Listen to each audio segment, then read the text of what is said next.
Miyamoto Musashi had spent 3 years in jail shedding his animalistic tendencies and paying for his crimes and murders. He was placed there by Takuan, a traveling monk who was given responsibility for his punishment. He was imprisoned in a makeshift jail, reading and studying and becoming a good man. Upon being freed, able to do whatever he chose to, Musashi felt indebted to this monk as he set out to become a great samurai. He couldn't believe the amount of kindness and love that was shown to him. When everyone else wanted him killed, Takuan allowed him the opportunity to be reborn. But upon running into his love interest, Otsu, Musashi found out that Takuan had also taken care of her and made sure that she was good. Musashi realized how narrow-minded he himself had been, how petty, to suppose that the monk felt a special compassion for him alone. His generosity encompassed Ogin, Otsu, anyone in need whom he thought he could help.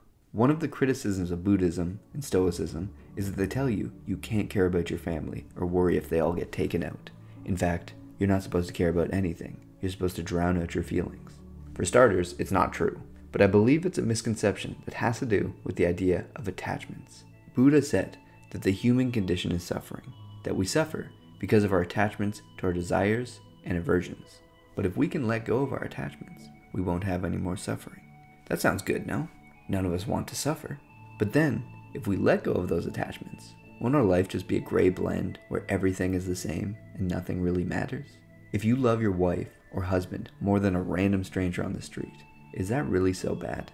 Is the end goal of Buddhism, Stoicism, Enlightenment to have love and compassion for literally everything? Or could we hold certain people subjectively more special than others in our minds?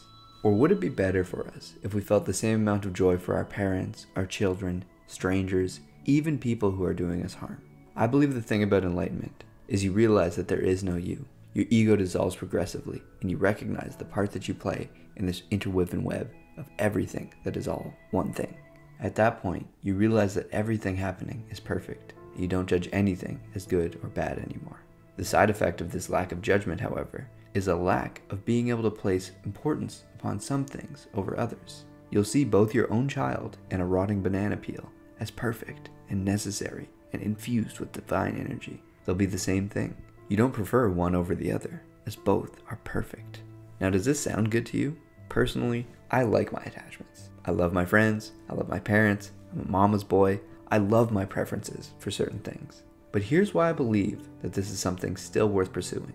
The end goal of enlightenment is essentially to let go of all attachments. This is what it looked like to be Buddha or Jesus, maybe even Marcus Aurelius. Complete compassion for everything.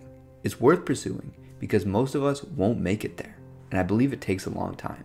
As Carl Jung said, the first half of life is devoted to forming a healthy ego. The second half is going inward and letting it go. You get to hold on to your attachments for a while yet, but at the same time, on this path, you judge others less. At the same time, things that you're attached to, like a nice bathing suit, will fade in importance. You won't stress over the things that don't matter, and your attachments will be over things worth being attached to, like loved ones.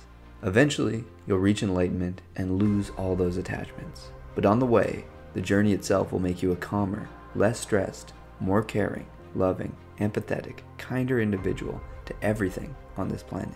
And that is something worth striving towards.